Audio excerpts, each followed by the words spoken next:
Halo, Assalamualaikum. Bertemu lagi dengan saya Dr. Yulita. Kali ini saya akan membahas tentang satu penyakit yang berbeda dari video yang kemarin, yaitu tentang penyakit tuberkulosis atau TBC.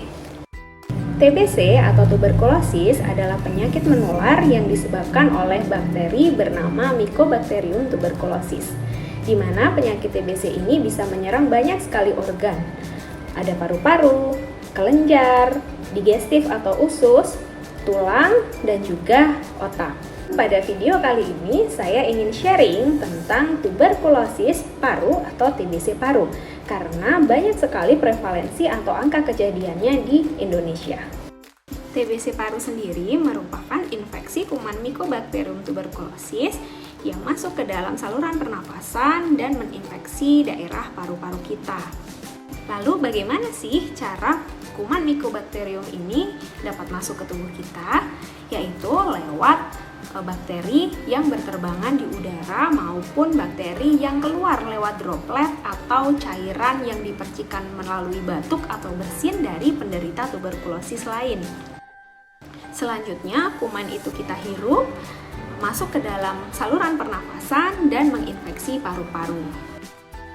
Lalu apa saja sih gejala dari tuberkulosis paru? Yang pertama adalah batuk lama. Batuk terus-menerus selama 3 minggu atau lebih bisa kita curigai sebagai TBC atau tuberkulosis. Batuk lama di sini bisa jadi menjadi batuk biasa, tapi seringkali pula ditandai dengan ciri-ciri batuk khas TBC. Yang pertama, batuk itu berdahak. Yang kedua, batuk mengeluarkan darah. Dan yang ketiga, batuk disertai sesak nafas atau nyeri dada. Selain batuk, ada beberapa gejala yang sering sekali muncul pada pasien TBC. Yang pertama adalah kelemahan badan. Yang kedua, tidak nafsu makan. Yang ketiga, penurunan berat badan secara drastis. Yang keempat adalah keringat dingin di malam hari.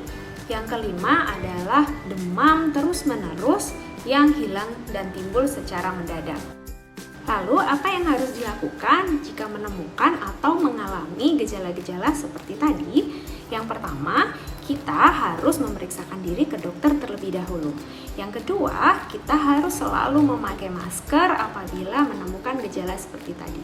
Yang ketiga, dokter akan menyarankan untuk melakukan pemeriksaan dahak di puskesmas terdekat.